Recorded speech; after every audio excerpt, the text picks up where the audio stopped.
Today we're going to take a little deeper look into distance formula, and we're going to do that using Pythagorean's theorem. Before we get into that, what I do want to discuss first of all is how we can use our calculator to reduce a radical or simplify a radical. I've got a little video here for you I'm going to show, and then I will show you how we can do this by hand. Obviously you can see these are different examples, but here would be your example on the square root of 153. Alright, what I'm going to show you today is how to reduce a radical. So you can see I've got an example right here written on the home screen, and I'll try to get two of these in. So what we do is we take whatever number was the radicand. In this case it was 153. We take that number, and what we're going to do is divide that number, 153, divided by x squared. And once we've done that, we hit second and then table. And what we're looking for is integers, so we actually only have one of those. You see how 2 is matched up with a decimal, 4 is matched up with a decimal, with the exception of 3. So here's how we read these. The 3 is the x value, the y is the radicand value. I'll show you how the answer looks on the home screen. We would go to this value, and the answer would be 3 square root 17. So that's how we reduce a radical using our calculator. And then I'm going to check my answer just by hitting enter real quick. And you can see that those are identical. Let's do one more example. If it was the square root of 392. 392. Just like that. I'm going to go to my y equals. I don't have to change anything. I just type in the number 392 because we do it the same way. 392 divided by x squared. And we're going to look at the table and try to find the highest number, because there may be more than one. Kind of like 2 and 98. 2 on the outside, 98 on the inside. We keep looking. We see decimals, decimals, decimals. 7, the radicand is 8. Let's keep looking, see if we've got a better option. And then when the number gets below 1, we can stop looking. We go, and we actually do have one more. 14 and then 2. The x value is going to go on the front. The y value is going to go into the inside. Now it's very important you look all the way through your list, because think about how we had 7 square root of 8. It's going to appear to be, because it is correct, but it's not the simplest form. So see, watch this. This is going to come out to the same number, 19.79, blah, blah, blah. But 14 square root of 2 is even more reduced than that, and you'll see that this is going to have exactly the same answer, because they are exactly the same answer. So this is how you use your graphing calculator to reduce a radical. Alright, so we have that. You can use that to help you. I'll also post this video on a Canvas as well. But let's just talk about what we can do with this square root of 175. One thing you can do is you can look for numbers that have a perfect root.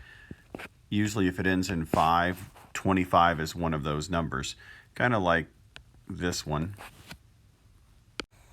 When you end in a 5, it's always good to look for the number 25. And even with this, 25 is kind of like having a quarter. So how many quarters would it take to make $1.75? Well, that would be 7 quarters. So if I know that this has a perfect root, I could split it, but if we just continued on a factoring tree, this is what it would look like. 5 times 5 times 7. And whatever factors out gets on the outside of the radical. In this case, that would be a 5. And since the 7 did not have a pair out, it would be 7 on the inside as a radicand. Be wise to check your answer on any of these you do not feel comfortable with. All right, next thing we're going to take a look at is some Pythagorean theorems, and we're going to jump over one of the examples that involve no radicals. We'll just move right past those. On this case, remember Pythagorean's theorem, as we've given you in the notes there, is a squared plus b squared equals c squared. Really, the important piece of information here is what is c? What is our hypotenuse? And our hypotenuse is always opposite of our right angle. It's always going to point at this. So we have either A or B, whichever one you want to call this. I like to put it as my B value, but what I have is A squared plus B squared. Well, that's a square root of 15 squared. This actually works out really well for us. We'll see when this happens. And then 8 squared. So we input our values and we're going to take a look at this. When we square a square root though, what happens for us is we have just 15. 8 squared is 64. We're going to have to subtract our 15 in order to solve for A. Very important that you remember to take care of the last little step, and the last little step is actually to take the square root. A lot of people will take these things and they'll get to the end here and just say, well, A is 49.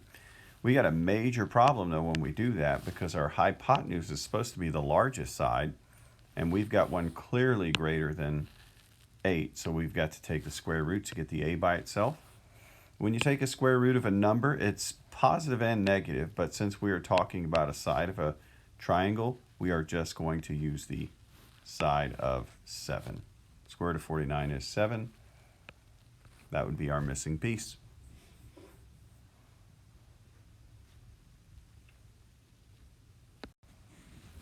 All right, now we're going to take a look at a word problem.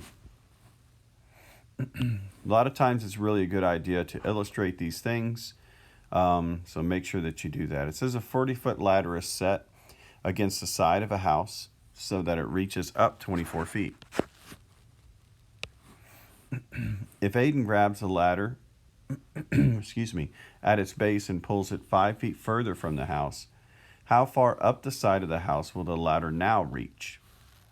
The answer is not 19. Round to the nearest foot. So let's just take a look at what we know. Well, the ladder is going to be 40 feet, regardless of our situation. So what it tells us in the first situation is the ladder is probably going to be a little more steep than that. Just take a look. The ladder is 40 feet, and they tell us in the first opportunity it reaches 24 feet up the wall. So here's our building, and we know this is meeting 24 feet up the wall. And then we do not know how far away it is from the wall here. So now what we can do is figure out how far it was when we first moved it before then. So we don't know how far away it was. We do know how high up at the wall it is. And we know how tall the ladder is. And I'm going to go ahead and put down what that is on the other side too, because when we move this ladder, the ladder is the only thing that's not going to change. All right, so we take a look at our numbers here. 24 squared is 576.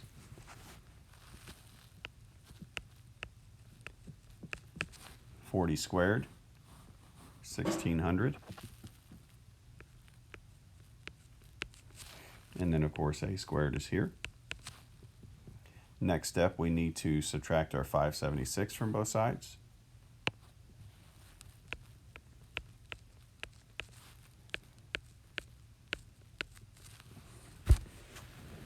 And that's going to give us 1,024.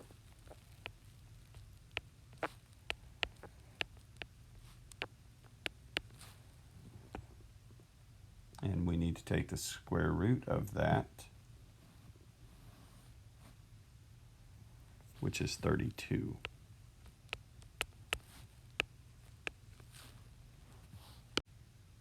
So that's what the math says. If you've ever had a ladder, this would be a really poor choice to keep the ladder 32 feet away from the building. But they're not asking us to be practical on this. They're just asking us to solve what we have here. And that's A, not A squared. So now the next part takes into account, it says, okay, now the ladder is moved. It pulls it 5 feet further from the house. So the ladder's still going to be 40. But now our distance from the house is going to be, instead of 32, which we discovered, it's going to be 37. And again, what we want to do is think about how this has adjusted that. So that's our question mark there. How far is this? So it's really the same thing. A squared plus b squared, which we know is 37, equals c squared, which is 40. So we're just going to go ahead and put the 1600 down because we know what 40 squared is. 37 squared is 1369.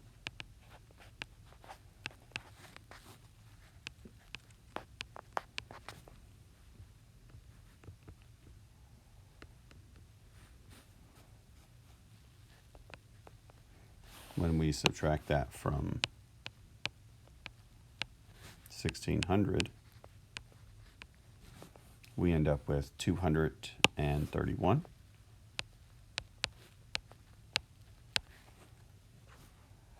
And then we've got to finish that off by taking the square root. So A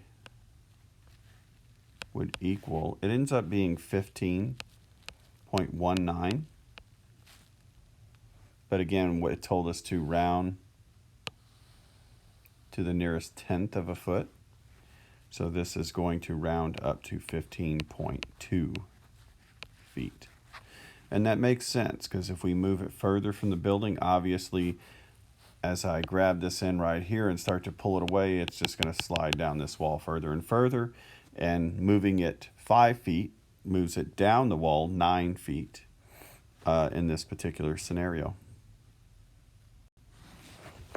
All right, I'm going to do 2 of these with you. These are the solving the multi-step Pythagorean theorems. Now, this is one of those. I understand this triangle right here. We have to use the one that we have 2 parts to. So the only one we have 2 parts to currently is this triangle right here. We'll do this one in red.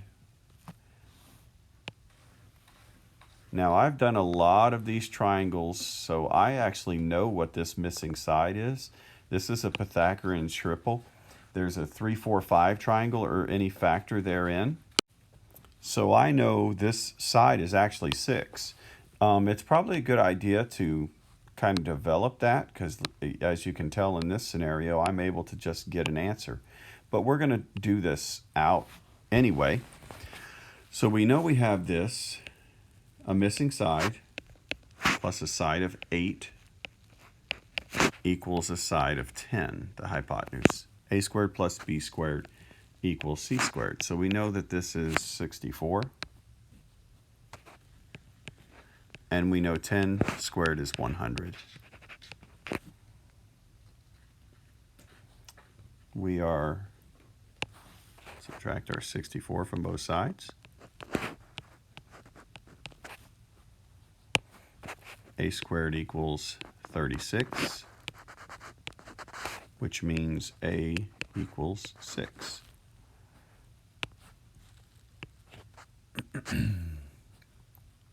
So there's our missing side. And now what we need to look at is our second triangle. Now 6 is the smallest side of our first triangle, but it's the hypotenuse of our larger triangle. So we'll do this one in blue here. So we've got to adjust our formula here. We'll do this in a blue writing as well. To have the x squared plus the side of 4 equals the hypotenuse, which is 6 squared. I'm perfectly fine with you jumping like I was about to do the roots that we can do in our head. Now, if it's a more difficult root, if it's an uncommon root, I do not want you to be jumping that one. So here's what we end up with. 6 equal to 20. 6 squared, or excuse me, x squared equals 20. So we do need to take the square root. Well, 20 doesn't have a perfect root. Here's where you're going to have to do one of the 2 strategies that we talked about at the beginning. You can take this to your y equals, or you can go over here and break down your 20 and look for either numbers that have a perfect root or numbers that pair out. I actually think this one asks for a decimal answer, but we can still practice. We'll practice our reducing of radicals. So the 2's paired out, they go on the outside, the 5 stays on the inside. But again, I'm pretty sure this one asks you for a decimal answer, so you'll have to put 2 square root of 5 into your calculator and see what that is. Make sure you're accurate with your rounding as well. This next one is not an example. This one is not an example that I have on for credit. So if you're looking for this one, you're looking in the wrong place. But some of you are going to run into this question, so I wanted to address it. So we've got to turn this into a triangle. A lot of times people have a hard time orienting a question on what they need to do. You know, what part am I looking for, or whatever, what different things throw them off. So maybe I'll help you with this one. Hopefully I will. So in this particular case, what we're going to do is create a triangle with the figure that we have. Now we see the side of x. Well, we want to turn it into a triangle, so this is one of its sides. The other side is going to have something to do with this 3, and then the third side we have to construct. The 1 is not part of the side because the 1 doesn't even really touch the triangle that we're dealing with here. So what I've got to do is construct another side here. And you can see I've done that there by connecting it to my other one. Hopefully this is to scale, but no promises on this. That looks like a right angle. That was my intention. So here's what we need to take a look at. What is my new figure? Well, pay attention to what you have. And I'm going to get rid of this real quick because this can be very confusing. Our 3 is not actually a 3 anymore. The whole side is 3.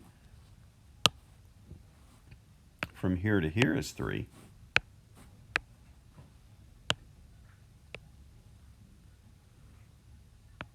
But we're not talking about the whole section there. We're talking about this small section here.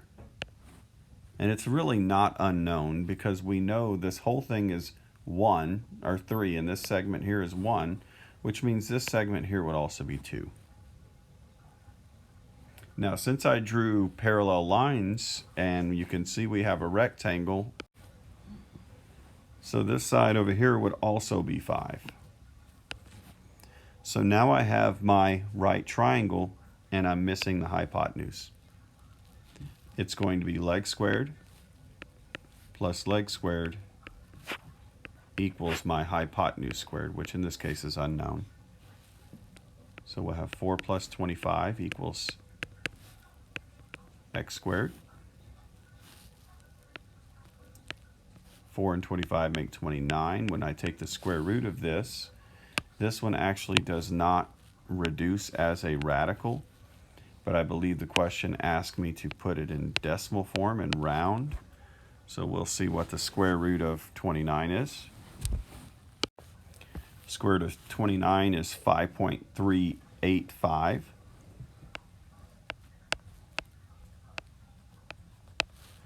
And that is an approximation sign.